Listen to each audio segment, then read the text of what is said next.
If you're making a midseason trade and you're trading MPJ and you're Calvin Booth, it's almost like you have to admit defeat in some way, because you're like, oh, I just broke up the core four because my plan wasn't really working. I'm not very high on Project Dynasty. I'm pretty much saying it's dead. Even with Jamal playing like he is right now, that's a real issue. But if there are these like attitude things like refusing huddles on top of that, like that is a real problem for the team. You just can't have stuff like that. If you're upsetting Mr. Nugget, then you really must be fucking up. We went to Saudi Arabia in the preseason to improve morale and produce a camaraderie, and we brought in Russ to be a leader, to push Jamal to be the best that he can be. Clearly, those things didn't work. Well, do you know where our starting lineup ranks in terms of lineups that have played over 250 minutes together? I don't. It's fourth. That is me not wanting to break up the starting lineup because it is very, very good. All right, let's jump into our first segment. We have quite a number of burning questions about the Denver Nuggets. And so you and I are about to wade into the fire of some pretty dark stuff. If you wanted to just believe that the team was like good enough as it is and keeping the core together and all this stuff, right? We are going to, broach the tough questions. And why is that? The Nuggets have gone 3-3 since our last show. Perfect mid there. They got wins versus the Jazz, which was good. Like we weren't sure which Nuggets would show up on a road game against the Utah Jazz just because of the history there. But seems like starting with that first win last year, they broke the streak of losing to Utah on the road, regardless of the quality of that team. They also got a win against the Warriors, and I considered that a pretty good win because they played like hot garbage that entire game. I really thought that neither team deserved the win by the end of it, but the Nuggets were able to gut it out at the end, and obviously against a conference opponent and all this stuff. So that was just a solid win to have. And they got a win against the Hawks just this past Sunday, second night of a back-to-back. This was without Jamal also. Unfortunately, the problem is that they also accumulated losses against the Clippers in a game where the point of attack defense was from hell in the bad way. Everything that we talked about in our last show about what's going on with the defense of this team really manifested itself in that game. And they were not able to hold on there. They lost to the Cavs on the road in a way that I thought was pretty expected. I actually expected them to get like just completely blown out in that game, because that's what happened against the Cavs on the road last year. And the Cavs weren't even good last year. I actually thought like defensively they were okay in that game. Not amazing, but okay, like way better than in the Clippers game, that's for sure. But the offense really sputtered. They missed like 20 shots in the paint. It was pretty ugly, and that's the game where the infamous huddle that didn't happen happened. The Nuggets got to stop. And they're coming down the floor in transition. I believe AG has the ball, and then I think he passes it to Peyton. And Peyton's driving toward the rim, and he gets fouled. The whole time that this is happening, Jamal is like running his lane down to the wing, and he's open on the wing, but he doesn't get the ball. And then when Peyton before Peyton goes for his free throws, AG is very clearly trying to signal for everybody to point. It's AG, Peyton, Christian, Mike, and Jamal, and everyone else sort of migrates to AG's general vicinity, but Jamal keeps standing at his place on the wing and then just kind of ignores, it seems, AG during that time, and then AG sort of gives the like I give up gesture. This is in the fourth quarter of the game when they're trying to mount some kind of like fake comeback against the Cavs. That is just a moment that clearly exemplifies the lack of connectivity. If there were any evidence to the idea that the Nuggets are either tired of playing together or they're just sick of playing the regular season and they only just want to get to the playoffs, kind of like cutting corners type of mentality, where I think that they all know that they can play better, but they're just not doing it in the regular season. And now I don't know if it's just like getting in their heads and it's just like compounding and snowballing all these issues, whether they're hearing the noise and then it's seeping in. And I was just surprised to see something that exemplary in a game. Like, we just never seen anything like that. And I do wonder, because AG was like, all right, fine, don't worry about it. I will say, I think it's interesting. I'm not sure that we've never seen anything like that at a game, but it's heightened because of like how they've been playing and everything else that we know about the general malaise that the team has been experiencing, right? Yeah. Like, I don't know that this has never happened before. I just mean for the Nuggets, you don't see it a lot, and you're like, well, yeah, but who points it out when they're winning or when we don't? So, like, I don't know. Like, I missed this. I wouldn't have like realized that this happened in the game, except for I believe it was Kale from DNVR who pointed out, and they talked about it on DNVR. And then like I went back to try to find the moment, right?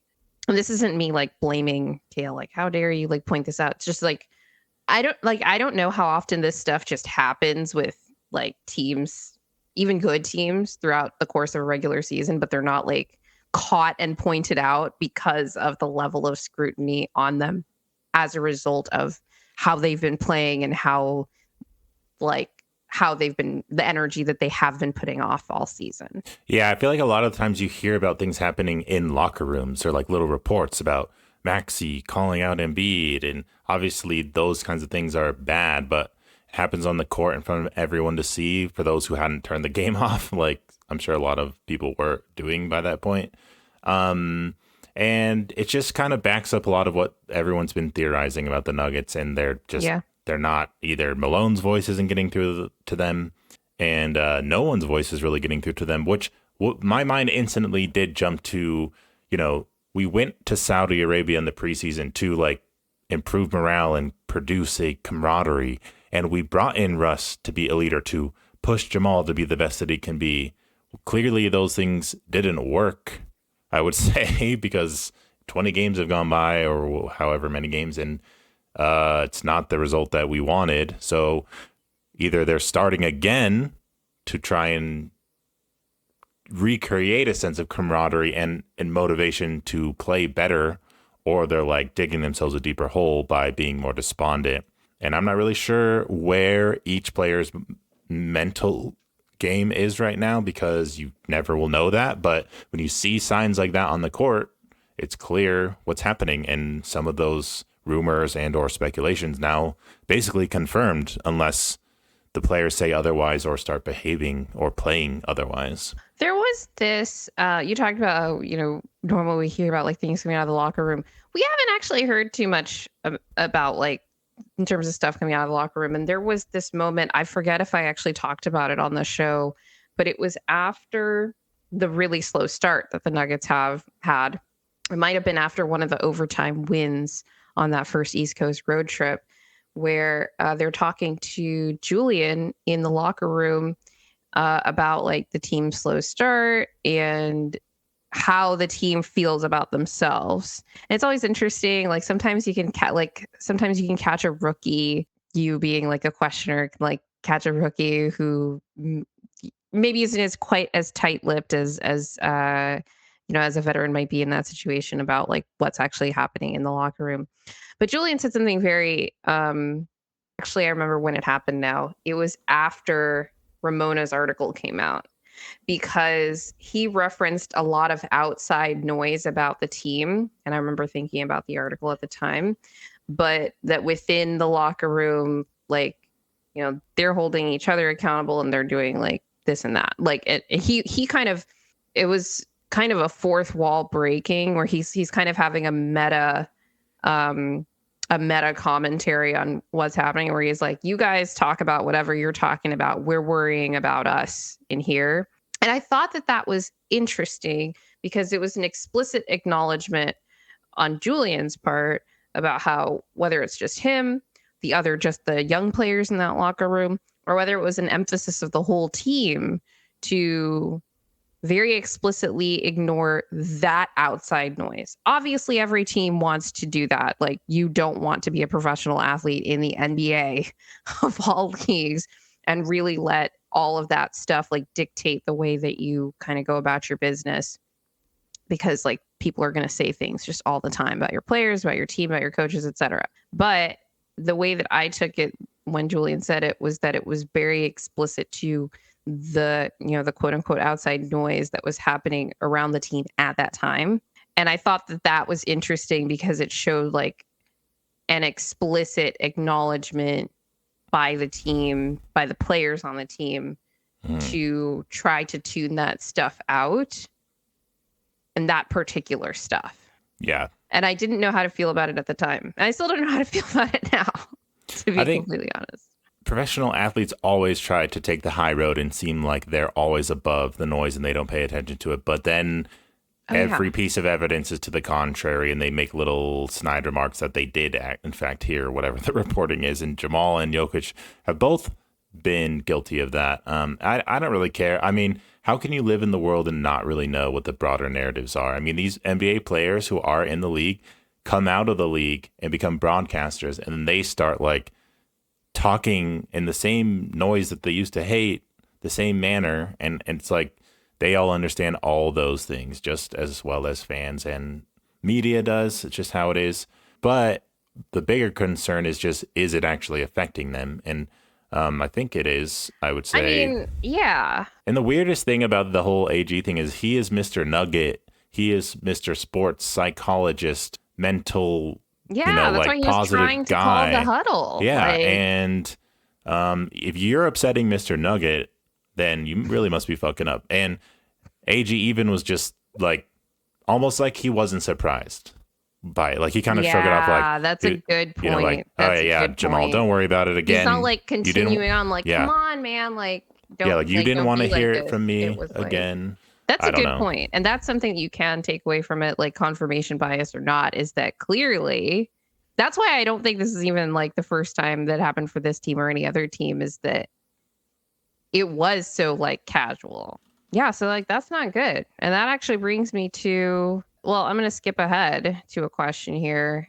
Jamal Murray, we've talked about his slow start this season, like extremely slow, even by his standards, offensively, defensively, more misses than hits. Although I think he's been better in recent games defensively. Like I actually don't think that he was like that bad in the Clippers game even, and that was like the second worst defensive game this season, I think, after the Knicks game for the team as a whole. The attitude thing is clearly an issue. Yeah. And there are people who are saying that Russell Westbrook should start over him. How do you feel about that? This question before the season would have been crazy. Like I laughed at anyone who said that. Like we talked about like, oh my gosh, we don't want Russ starting over Christian, right? Like that was like the question of like, is Malone gonna like do the Malone thing? And like, are they gonna play together kind of thing? And you're like, we're not playing Russ and Jamal in the starting unit together. Now it's about Russ replacing Jamal just because Russ has a consistent energy and production that's just more tangible to the viewer, I think. I think obviously when you look at energy for sure. When you look at the numbers, I think you would be convinced that we should not start Russ over Jamal in terms of just like the net rating, and Russ's shooting splits are worse than Jamal's. It just is what it is. But like Russ is exceeding expectations for what we have for him. Which is like hard to do, honestly, with how bad Jamal's been playing. I don't understand like the point of benching Murray, because you're just almost like admitting defeat and waving the right flag on this guy. And it's like, as soon as you bench him, what's the rest of the league going to think? That's a good point. That's ridiculous. A really good point. They've kind of boxed themselves in this way. I do think, and we're going to get to, the coaching situation in a while. I do think that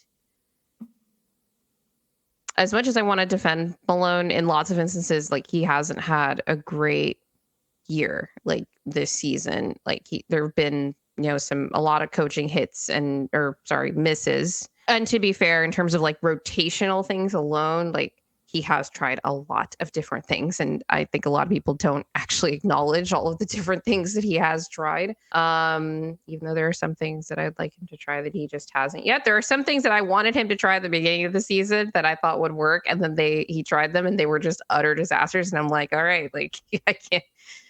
But I do think that one of the more valid critiques of Malone to this point is how up until now, he's really treated Jamal with kid gloves. And maybe that's allowed Jamal to foster a sense of entitlement. Right. And, I think one of the more this isn't necessarily what I'm talking about, but one of the more tangible things you could point to in this direction is how you're never benching Jamal at the end of the game for defense. It's always Mike. And you, like, I don't mind, like, if you have to bench Mike at the end of a game for defense, like, that's what you have to do. But sometimes you have to bench Jamal too. Like, there should be equal treatment there. And I think it's to the point now, like, he's a 8 year. He's an 8-year vet in this league now. I believe this is his 8th year for Jamal. This is not the time to be like trying to like instill discipline and like all these things. So it's kind of like the damage has been done. Yeah. But people, I think, would say like, oh, we should be benching Russ or benching Jamal for Russ to like send a message. I think it's too late to do that for that purpose. But I would take that critique as valid that like this kind of thing should have been done earlier. The last thing I'll just say about this before I let you respond is like part of what happened with Jamal's career up until this point, well, early on, is that they traded Jameer Nelson to clear space for Jamal to be that starting point guard and do that. And he hasn't had anyone pushing. So this is like a combination of like the coaching and also like front office, not necessarily failure, but like it is a valid strategy to like clear the deck for a young player that you want to be like playing more and developing and all that stuff.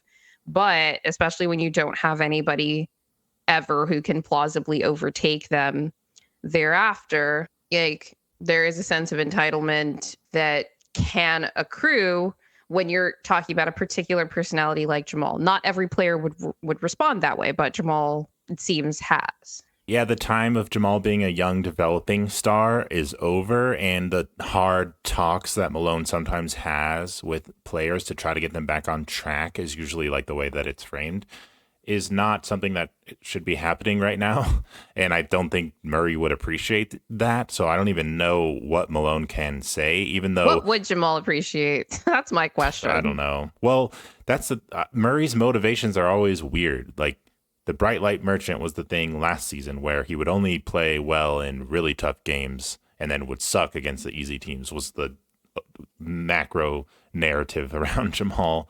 Well, and he also always starts slow. So that was like the hard part of knowing what to think of Jamal, where he kind of fits trends with early seasons. And Ryan Blackburn had that cool graph that he showed on Locked On where he like tracked Murray's point total over the averages over time from the start of the season. And it always goes up, although it's pretty low compared to his other starts. It's actually the lowest it's been since his rookie year now. So that was the other takeaway I had from that graph. Yeah. So it's like, okay, he is doing bad, but it shows that he does get better. I do think playing him more is our best bet to get him to play better. He's still our best chance to have a successful season. I thought after he won the championship, he would have so much like confidence and freedom that we might see a more consistent play from Jamal that like just is reaching a very mature, like veteran star level. And I was expecting all-star games and maybe some all-NBAs.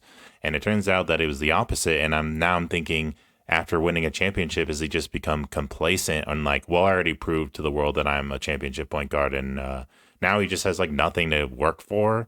And I also didn't think there was enough evidence at the playoffs during the disappointing playoffs because of his injury, and he still was hitting game-winning shots. He was struggling for sure, especially on defense, but I kind of understood why.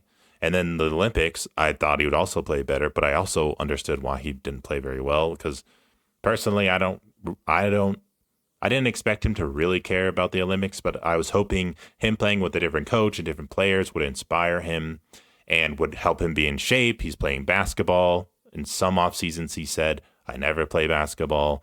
So I was hopeful there. Then he comes and starts slow season. He always kind of does that. So I was like, is there really evidence that Jamal Murray's just really just fallen off and is no longer good?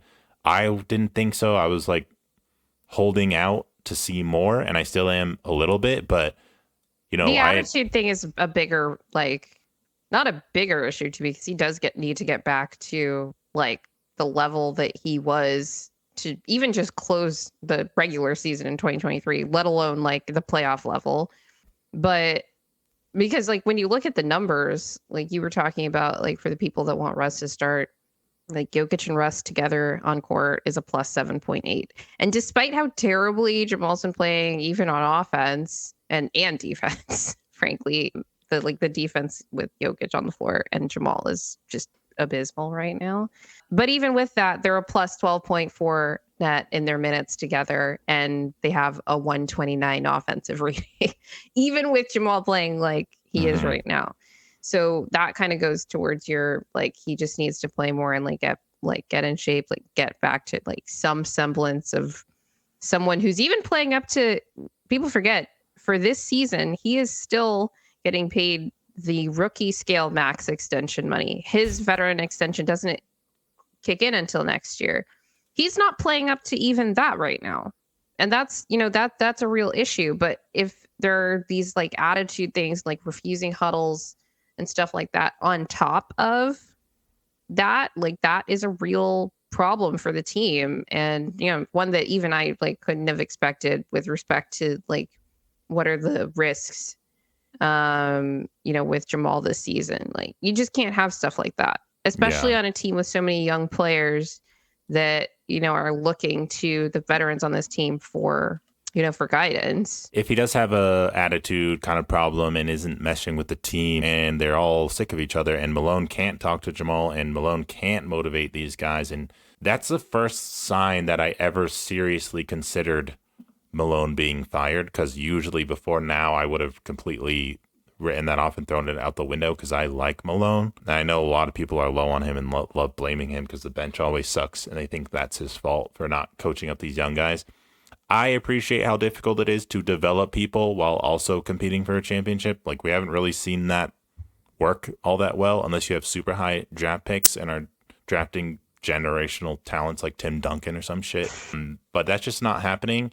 And we'll get to the question about Project Dynasty later. But and also, to be fair, they drafted Tim Duncan in an era where guys were staying in college 3 years, even if they were generational talent. Like, they weren't coming in as raw as the prospects are these days. Yeah. I'm just putting that out there. I usually just stick to kind of what's on the court to talk about what's going on. Yeah, but like the way that they've been playing lately necessitates this kind of discussion. It's a problem. And so I heard, like Matt Moore and other people who are more familiar with the Nuggets and who are there in the locker rooms talk about how maybe the Nuggets are sick of playing with each other. Maybe they're sick of listening to Malone. Maybe they're just not excited by the season. And I think those are good, interesting questions that are hard to know the actual truth of. Yeah. I just can't help but think, what would it be like if we brought in a new coach, and would the players be receptive to it? And would that be interesting to them, or would it like put a sour taste in everyone's mouth? Because Jokic has talked about how the relationships are the most important part of being in the NBA, and he loves Denver for that. And it's like, if you start shaking things up, what does that mean for him? And so it's just a lot of questions. So how do you feel about Malone? And I think this is an interesting question, because if you're kind of talking about the whole like ex-coach has like lost the locker room, what do you do? And obviously, like, that's how the Bucks felt. That's what the Bucks felt happened with Adrian Griffin last season. So much so they fired their coach midseason and they hired Doc Rivers and gave him a 5-year contract. And now they're paying 2 coaches. Would be 3 if the Suns hadn't hired Mike Budenholzer this season. There was we talked about the tension between the front office and the coaching staff. It was a big topic of conversation on this show in particular after the Ramona Shelburne article came out about the direction of the team and like the Nuggets' slow start and all of this stuff. Fortunately, it doesn't look like it was a slow start. Like, they're just, chugging along here. Friend of the show, Matt Moore, actually has a piece up on his new Substack called The Denver Dig. That's the name of his Substack. But that article was all about the current state of the team. And he asked this question in the article: how do you buy into a coach who's in a feud with the front office? And I think a lot of people have framed the tension as being equal, or like it's Malone's fault for like being so, like against like the 2 timeline plan and like not playing Calvin's guys and like this and that, that, or like it's equal and like Calvin takes some culpability in it and all that. But, do you think that this tension, regardless of whose fault it is, has sort of nuked Malone's authority or legitimacy in the locker room. In particular, when it comes to, we're talking mostly about the vets right now, but there are a lot of young players in that locker room that have to be able to, respect the authority of the head coach. And I thought that was an interesting question, and it sort of raised for me, like, what is Calvin Booth's culpability in this? Has Calvin Booth sort of undermined Michael Malone in the locker room to this point with either his approach or like I don't know what's going on when it comes to like the interactions between front office people, the coaching staff, and like how it plays into, the actual players. But what do you think about that? Yeah. It's dynamic. It's a good question. Let's say you were in Malone's camp and you're Jamal or Jokic and you like Malone. Wouldn't you want to like stick it to the front office who is in a feud with the coach and you'd want to support him more? But if you think that this is a gap year because the front office is treating it as a gap year, does that undermine the head coach's ability to like get you up for games? I think I think it's more like subconscious. I don't think the players are trying to like not be on Malone's side. I just think for whatever reason, because it's whether they've been playing together too long or they're too familiar with Malone's ways and they're too used to playing the way that he likes them to play, aside from the new guys, that it's just kind of not translating anymore. This is a dynamic that's going on. I agree with you that it is subconscious. So if you're a young player who was brought in by Calvin Booth and, all this stuff, if you think, for example, even in the back of your mind, like, this guy's not going to be here much longer, like Malone won't be here much longer. It's like, okay, how much do I actually need to listen to him? Do I need to like play worse to get him fired? I don't think that that's happening necessarily either. Again, because I think it's mostly subconscious. But if you're a vet in the locker room, you could also say like, well, yeah, the front office is like treating this like a gap year. We're treating some of these as like developmental games or whatever. So like, why am I going to bust my ass to try to win some of these games because I'm trying to make up for a bunch of mistakes from these young players when they're supposed to be like, learning on the fly, et cetera, et cetera. I don't think it's about being mad at Malone, right? But I think that there's like an easy way that you could connect those dots without it getting to that level. The other, element to this, we talk about like, oh, how do you buy into a coach who's in a feud with the front office? Let's say they did fire Malone. Let's say they brought in somebody new, or even that they just promoted from within. Let's say they promoted David Adelman from within. How do you buy into a coach that is like less tenured than you are on this team if you're the veterans on this team? So you're like, oh, they fired the last coach. Like, we don't have to listen to anybody because we don't know how long you're going to be here. So I don't know how much more authority, like people talk about like wanting to get a new voice in the locker room kind of thing, just for that alone. Right. Because there are other reasons that you could want to bring in a new coach that would like bring new ideas schematically or whatever, bring in some fresh blood on the bench in terms of like their assistant coaches or whatever. But especially if you're doing the thing where you're like hiring within and things are basically staying the same otherwise, if the idea is, just a new voice in that's going to have a little bit more authority with the players, I don't actually know that would work on a team with so many old, like we talked about all the young players on this team. We have a lot of veterans on this team that have been here for like 8-9 years. What reason would they have to, respect a new voice more than, the guy that brought them up? I think the only idea there to either promote Adelman or just to fire Malone is it's like a punishment for the players. It's like, hey, you guys didn't do your job. You didn't live up to the expectations and someone got hurt. It's on you.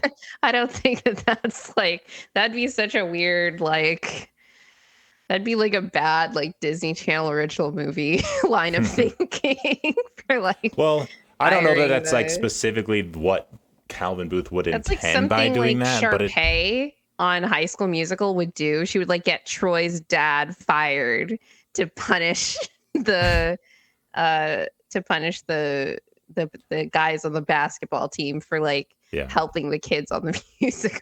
Well, I just think that would be the effect, because I've seen this so many times when coaches are fired, whether it's in the NFL or the NBA, where the players feel bad and they're like, dang, like we liked our coach. We did everything we could to support him. We didn't want him to get fired. And this happened. And I know for a fact they would feel pretty shitty if Malone got fired. I know that they like him and value. Yeah, of course. They value that relationship. They won a championship together. They've been together a long time. They're always going to respect each other. Maybe there's an inkling in their mind where they do want to try a new coach and they would wonder how that would be. I have no idea.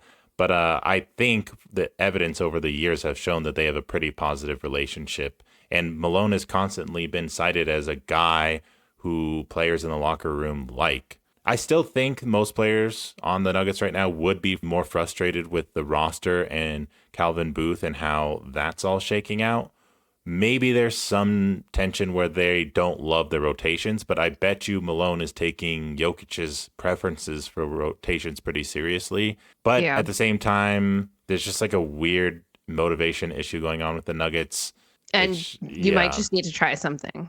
And because of the roster constraints that this front office has put us in, firing the coach is the easiest thing to do. Yeah, it is. So in terms of like, do I think it should happen? Probably not, especially if you don't have like someone specific that would be better in mind. Do I think it could happen? Absolutely, because of the way that this season has gone so far. It's weird because I know fans always feel like things should change quicker because it's like dire. It's like, we need to do something now. But there's always the mindset that, no one should overreact. And the chances that, Malone and MPJ and Calvin Booth are still with the team at the end of the season are high, I think. Well, I think the MPJ thing's getting lower, which we can talk about now because, the trade deadline's coming up. I think it's clear the team needs a trade. I do wonder what Booth thinks the biggest needs are. There was a report that he's going to try to get off Zeke's contract, and they're gauging the market for that, which is very difficult. MPJ is one of the only people who has a contract that's enticing for teams and can bring some pieces back. He's a big candidate to be traded, which would personally make me sad. I think it wouldn't make a ton of sense because he's been pretty good. His defense has been bad, though, so I get that, and we do need to improve on defense. How would you feel about MPJ being traded, Grace? Well, do you know where our starting lineup ranks in terms of lineups that have played over 250 minutes together in the NBA? I don't. It's fourth. That is me not wanting to break up the starting lineup because it is very, very good. Do you know what the this is just like a fun little factoid because I was perusing this. You know what the highest ranked lineup in terms of just net rating for lineups that have played over 250 minutes is this season? This is not surprising. The best one? Yeah. Is it the Celtics? Yes. Okay. And the second best, I promise you won't get this, but I'll give you 3 guesses. The Cavs. It's not the Cavs. Actually, the Cavs don't have a lineup in here that's played that many minutes in the top that's played over 200 minutes. I mean, is it the Nuggets? It's not. Is that why you're saying I will never guess it? No. You won't. It's not the Nuggets. So that's 2. The Warriors. It's the Spurs. Damn. Yeah, I wouldn't have never guessed that. Their starting lineup of Victor Wembanyama, Chris Paul, Stephon Castle, Julian Champagnie, and Harrison Barnes is a plus 18.1 net in 309 minutes this season. That's interesting and maybe kind of scary because, like, what the hell? They're also, teetering. Actually, I think they're just slightly above 500 right now. Those Spurs. They're sitting at 500, 12 and 12. The reason I bring that up, though, obviously, is because our starting lineup is awesome. Like, we're the next one on this list. I said top 4. I believe they are 3, actually, over 250 minutes. And then, actually, the next one is the one with Peyton Watson. So we have 3 and 4 on this list with Peyton Watson in for AG. Obviously, both those lineups include Michael Porter Jr. I would not advocate for a shakeup of the core for that reason, because you're like, I have no idea what this looks like with somebody new, but I know it's awesome the way that it is currently constructed, even with, again, Jamal Murray playing like with career lows to start the season, near career lows. That's how I feel about an MPJ trade. I also, like, people have brought this up. If you're mad at Calvin Booth because of how he's constructed this roster, I wouldn't advocate for him being in charge of trading one of our core players and trying to get something good back in terms of fit and all of that. Like, I just wouldn't trust it. Like, there's a reason, and I'm not saying that the Nuggets should or will do this, but there is a reason that the Detroit Pistons decided to fire Troy Weaver before the trade deadline last year. And actually, let me double check that, because they might not have done it, but there was a lot of talk about how, like, wow, I can't believe, or they shouldn't leave Troy Weaver in charge if they're planning on firing him. But yeah, it's also unprecedented to do that. You just wouldn't do that. Yeah, no, they waited till the summer, which is crazy. They left him in charge of one more trade deadline. Yeah. Matt and Ryan were talking about this and how difficult it is to move on from a GM in the middle of the season. And it's so rare and like never happens. So that's fine. Change is definitely needed. Like, you can't be a fan of the team or just in on the team and think that something successful is happening. I think it's clear that something needs to change. It's just a matter of figuring out what that is and what the path forward is. And it is very complicated. So yeah, your point is good that if it is the case that we need to maneuver something kind of tricky here because we don't have a lot to work with, do you really want Booth being the guy to do it? Which leads itself more to kind of holding steady and just hoping that Jamal gets better and the Booth boys get better. And I don't know. I mean, but there's just praying for everything. It's like, to get better. If there's just a way to get off someone, write a letter to Santa. Yeah, well, this is a mailbag question later, which we'll get to. But getting off someone, freeing up a roster spot, and just adding one more guy who just might help a little bit around the margins could be like what is going to happen, and then just see how that goes, which I still don't think is maybe going to lead to us winning a championship. But you just never know with Jokic and how that'll shake out. Because it's just like, if you're making a midseason trade and you're trading MPJ and you're Calvin Booth, it's almost like you have to admit defeat in some way, because you're like, oh, I just broke up the core four because my plan wasn't really working. And then you're pivoting now by trading a huge piece of the core in our championship team. Pivoting to what too? Like, I just don't trust outside of, and again, like, I've been very consistent about this. I think the first round draft picks have been like consistently good, very happy about even Duran, and no one could have foreseen his Achilles injury this summer even. So I can't blame the front office for that.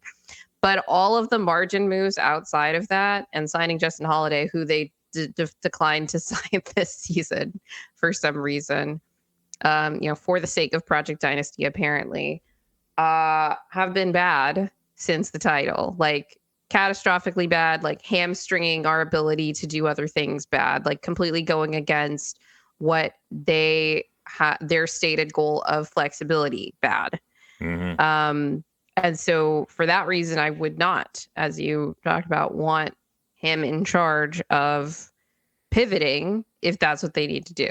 Like, I just don't trust that those moves will not result in a net negative for us. Yeah. Because of how everything else has gone. Could the Cronkies do something where, because I know nothing about how they run the organization. I know that they're people who, they own a lot of teams and they put people in positions that they trust to do their job. I don't necessarily think they get their hands and fingerprints on everything. I think they've been on record saying like they just get good people. If Calvin Booth isn't working out and they know there's kind of like a Booth Malone thing going on, could they go to Malone and say like, hey, what kind of changes do you think the team needs? And could we try to, like, as a group, execute some kind of plan to make a move? Or would that just be ridiculous? I'm sure that they have these conversations, though, is the thing. And I don't think you have to go to Malone to like figure out what the team needs anyway. Like, it's been the same things since the beginning of the summer. We need a secondary ball handler who we know can play in the playoffs. And I still, despite how good Russ is playing right now, like, I just still don't know. I feel better about him being able to play with Jokic and Jokic's minutes. I'm still not 100% there in his ability to do that in the playoffs, but that and a backup big. Like it's the same issues that we had at the beginning of the summer, except exacerbated because around those two issues, we have these young players.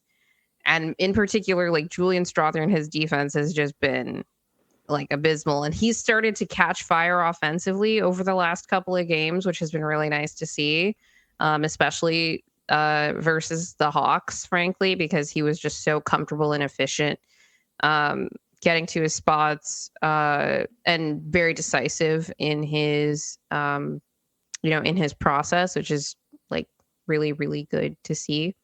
But right, he's just like one example of the young players that like need solid veterans around them to, anchor and make up for them. And that's been put on the shoulders of basically the starters that have been playing record minutes to start this season, just to, create some viable lineups. Actually, like let's talk a little bit more about Calvin Booth, because I do think that we have and lots of shows have talked so much about the roster moves, again, outside of the first round picks, and how much of a disaster they have been. And, you and I, right before the show, we were going back and forth about Zeke Najee's contract and all of that. And it's pretty crazy how much conversation there's been about an $8 million contract.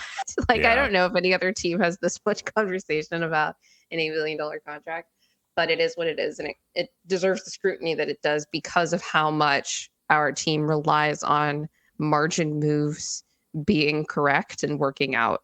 Yeah. But everyone's talked about the roster moves.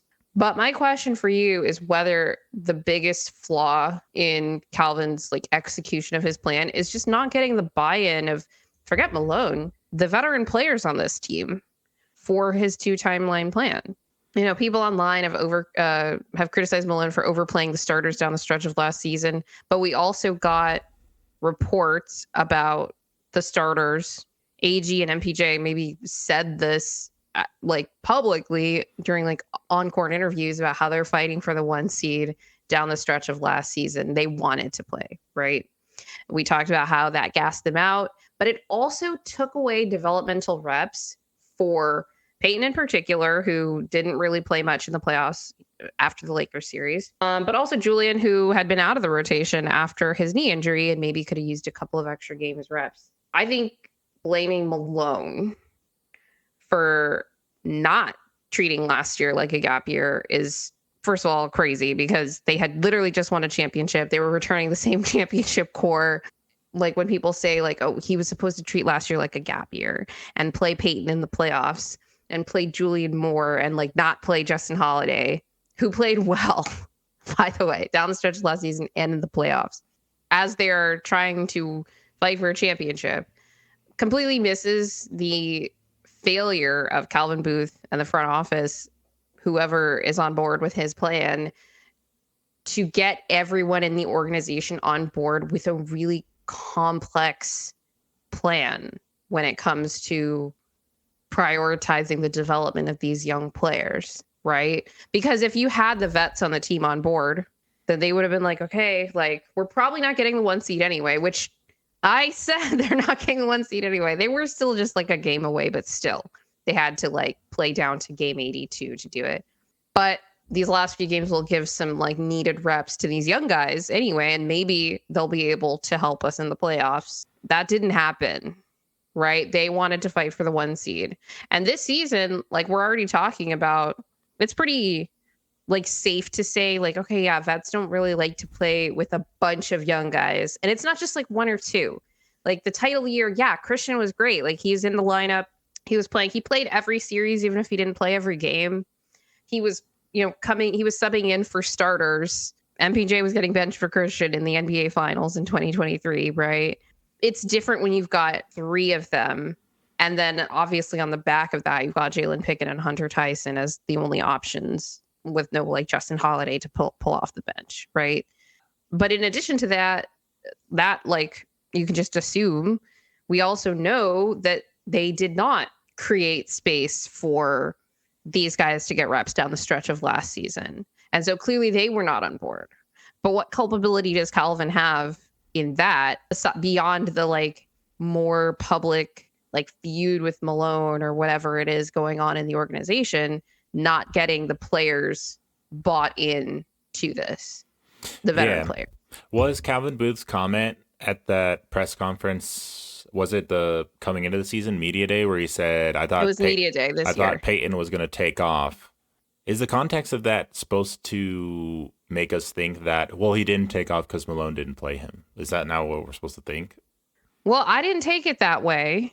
Yeah. Because I think if you wanted to defend Calvin Booth, you would say he's just playing nice with how he talked about Peyton. Because the comments on media day were that down the stretch of last season, like you said, he thought that Peyton was going to take off after like this midseason stretch where he was playing really well, right? Like we've talked about that. But then obviously like really fell off, especially it was even before the All-Star break, but especially post All-Star break, like really just like fell off. Like he didn't understand like what he was doing, like offensively, just looking really rough again. And that's why he didn't play in that Wolves series, right? But then Calvin at media day calls out Peyton for his inconsistently down the stretch of last season and his need to grow in his quote mental maturity and professionalism. Yeah. That came from him, and that was unprompted. Like the question was about like, what does Peyton need to do to be successful this season? Yeah. Offensively in particular was what the question was about. And Calvin chose to go that direction. And so for that reason, I actually don't think that it was like not sarcastic, but sort of, I don't think he was trying to play nice with Malone and just kind of give this answer. I think that he meant this and was trying to send a message to Peyton.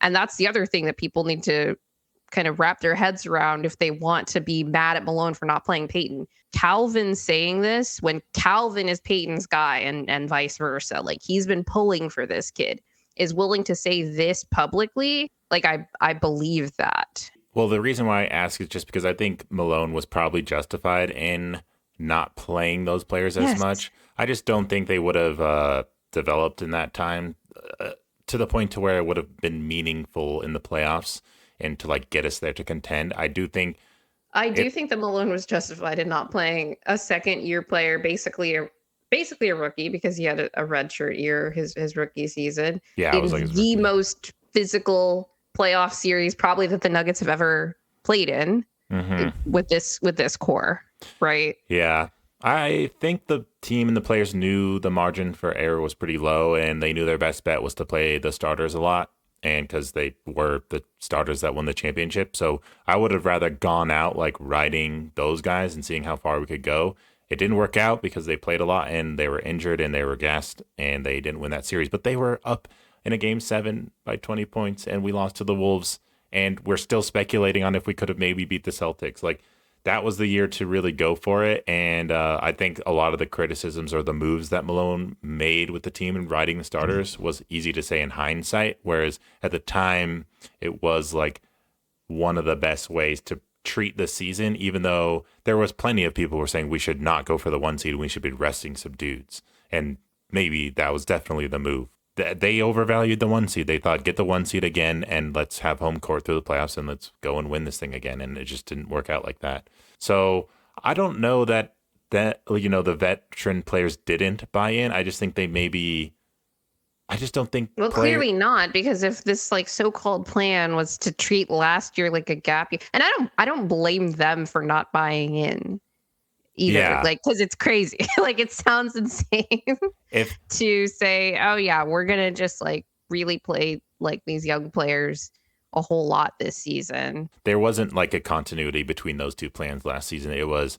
we got to play these starters and win, and we're not focusing on developing these young guys. If they can help out, cool, but like we're not gonna go out of our way. And now it's like this season isn't a gap year. It's like a whatever is a leap year, one notch down from a gap year. It's like a rebuild year while we still have 4 guys that are our 4 core members, and it's just like now it's awkward and crazy. So like looking at how this year is, it's like I really liked how they went for it at the end, despite the fact that maybe there was little chance that it was going to work. Yeah, I'm not feeling good about the team right now. Not just because of all of these like little things we've been talking about this season with like the defense and like Jamal's, it's not a little thing, but Jamal's poor performance, particularly offensively, but even defensively. Again, more misses than hits, but I think he's been a bit better on that end more recently. But now he's out, right? It was some kind of contusion or like hamstring tightness last season. He was feeling it before the Bulls game where he pulled his hamstring. And I'm like, why did he play in that game? Why are we doing this? And then he had to miss a bunch of time. But I don't feel good about the organization because I have no indication that there is unifying direction for the team and the organization. We talked about, these like dual agendas between the front office and the coaching staff, but now we're talking about the veteran players and the young players and like different people taking, potentially taking sides either consciously or subconsciously in this. And there's no like everyone pulling in the same direction towards a championship. Like, I'm not even sure if this team is going to be pulling together enough by the end of the season to make the playoffs, like let alone like win a championship. So like the conversation around the team has changed dramatically in terms of just that expectation. On paper, some of it makes sense.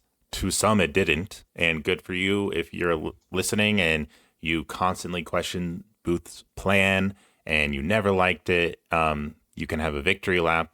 I think I try to stay more positive just because, like, I tweet and we're on the show. I try not to just bash the team. He doesn't want people in his replies, okay? And I try to just, like, really gather enough evidence before, like, condemning something. And it's like, okay, we got Saric. He could be a backup big. He could spell Jokic and AG. Maybe the Booth boys do take a leap. I actually excited about CB being a starter, and it did work out.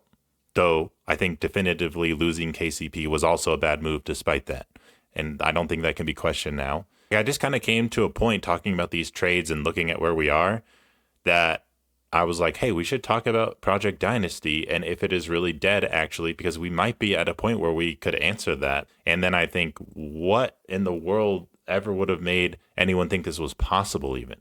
Because it's just like we keep seeing the production and analyzing it, and we're almost saying like, hey, yeah, Julian's not good at defense, but like, what can you really expect from a second-year player who was drafted at this position? Yeah. I think he's doing pretty much all he can. And you know what, P-Watt, he's kind of doing all he can. He's pretty good defensively, and his offensive game's up and down. But what can you expect from a, third-year player, basically second-year player? And so then you're just like, if all these guys hit, it would be like bucking so much of trends that we see in the league, and like it would be like almost shocking if it like worked out really well to where Julian and Peyton were both. Wish I could just make them one player.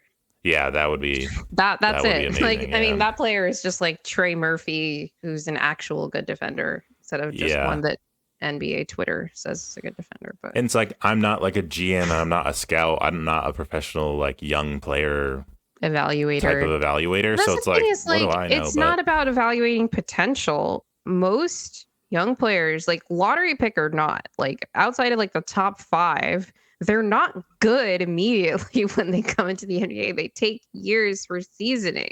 And the players that we have that aren't, like Peyton obviously came in pretty young. Julian, not as young, but he, especially defensively, like clearly just needs more time in the NBA to, even be viable on that end. And it was an issue in the draft scouting for Julian. And it stood out a lot more this year than it did even last year in his limited minutes. And, part of the reason for that is we lost KCP and we lost Justin Holiday, who could sort of, not that Justin Holiday is like some amazing defender or whatever, but it was less time spent on the ball, for example. Like that was our big thing this summer was like, well, Julian's off-ball defense is like, there's some stuff that you could look at positively there, but there's not a ton of reps on ball that we've seen. We're switching a whole lot more this season. Julian is getting hunted relentlessly on all these teams. And so we're seeing that. We're just seeing that a lot more. It's like, hey, he's just not there. He's not where he needs to be yet. But it is nice to see the offense come along at least. But that in combination with MPJ's playing like the worst defense that I've seen him play. And I obviously started watching the team a lot more recently. So like I'm comparing this from like the 2023 season and on. Jamal really was just like atrocious defensively, especially to start this season. And because of all the switching, again, it's easier to hunt guys. And we're switching more because we don't have anybody who can stay attached around a screen. Yeah. And so I think that a lot of these issues are being magnified because of the way that this roster is constructed. But yes, when you have these young players, like they just need time, even if they were good offensively. Like we saw Julian last year, he was so inefficient and he was a great offensive player in college. But he just took time for like the game to slow down, for him to like figure out how to get to his spots and figure out how to beat like NBA athleticism level closeouts, for example. Peyton, like he's just not been that level of offensive player, and he's trying to develop into something not even necessarily close to that, but just viable, and it's just not there. And that takes time. Like it just takes time that they haven't had, and they're not going to even like in the course of one season. Like you just can't expect that to happen. And we talked about this like during the stretch when Peyton was filling for AG, right? Like it's his offensive role is a lot more clear when he doesn't have to be like fully relied on to space on the perimeter. But when he does with AG back, like it looks rough. And again, like you said, you can't expect too much more from these players because they're basically second-year players. Yeah. And even Christian is like higher up on the scouting report, and he has his nights where he's hit or miss, but he has a higher floor because he just like runs the floor in transition and just like finishes at the rim quite a bit better than both of these guys. But my answer isn't that Project Dynasty is dead, but I do think that it is on life support with the seeming lack of buy-in from enough actors throughout the organization. Everyone's talked about Malone, but again, the vets on the team, like if you want Jokic playing more minutes with these guys and losing lineups, frankly, the willingness to lose games because like Julian's defense like just isn't good enough. And even like Peyton's defense has been amazing, I think, throughout most of the year. But then it was in our worst defensive games, he was terrible. Oh my God, yeah. Actually, he was pretty good in that Clippers game, but like in the Knicks game, like just not good. And then obviously not contributing offensively. And then in the Wizards game, yeah. The Wizards game was kind of why I wanted to ask the question because, you know, they're seemingly were on display, almost like fully vulnerable against a very bad NBA team, but still. Johnny Davis won his minutes in that game, and that's just completely unacceptable. I did see some examples in that game where, because these players are young, and even Mike is almost guilty of this, where I think sometimes the messaging from the coaching staff, it's like they hear it, but because they're just like so young, they don't necessarily know how to execute it at certain points. Let's say the coaching staff's like, hey, we got to be aggressive and close out. But it's like Jokic is intentionally not guarding Marvin Bagley because he's like, oh, I'm going to let him shoot. But then Christian closes out from Jordan Poole, a pass away, and closes out on Marvin Bagley, and then, you know, goes right to Poole and they hit a three. And it's just like, I get that, like in his mind, he's like, I got to put in the effort and I got to go and I got to contest the shot. Yeah, it's the instincts are not there. Yeah. And it's same with Mike in some degrees where it's like he's pretty experienced, but even him, it's like, I got to rotate hard on the low man, weak side rotation. That's our scheme. But he's like out of control when he's doing it, or he's slow, or he's fouling, or he's just not there. And I see the same things with the young players too, where they're trying to force stuff, but it's not like a smart decision. And it's just like, that just takes time. They're young players, and Mike, who should be better than he is. Like that is like an on him thing. Like he should be better than he is, and he has been in the past, but he's just been really, really bad this season. On defense, on that end. If we do make a trade, and let's say we trade, I don't really consider Zeke a part of Project Dynasty, but like, if we get him out of here. If we had to include like Julian, or we had to include whatever, or we trade Mike, I think definitively I'd have to declare Project Dynasty dead, because I think that's a pretty severe pivot from what the plan was. Yeah. And I'm starting to think that it is, because you messed up with the Tyson and Pickett contract, and I just don't think Julian and Peyton are going to be enough to contribute for titles, and something's going to have to change, and we're going to have to change strategies with the roster. And so I'm not very high on Project Dynasty. I'm like pretty much saying it's dead at this point. Right, because I have no reason to think that buy-in is going to magically come from somewhere. Yeah. It's clearly not there right now. I just don't even know if they bought in if it would work, because I just don't even think they're talented but it's enough. definitely not going to work if they're not bought in. So decisions. Well, if you have watched to this point, thank you so much. You probably are subscribed if you have watched to this point, but if you're not subscribed, please hit the subscribe button. And if you like our content, please remember to hit the like bell. Please share our show. We're trying to grow the channel. Please hit the notification bell. We also have our clip channel at What's in a Game NBA Clips. And always remember that winning is fun and losing sucks. It really sucks.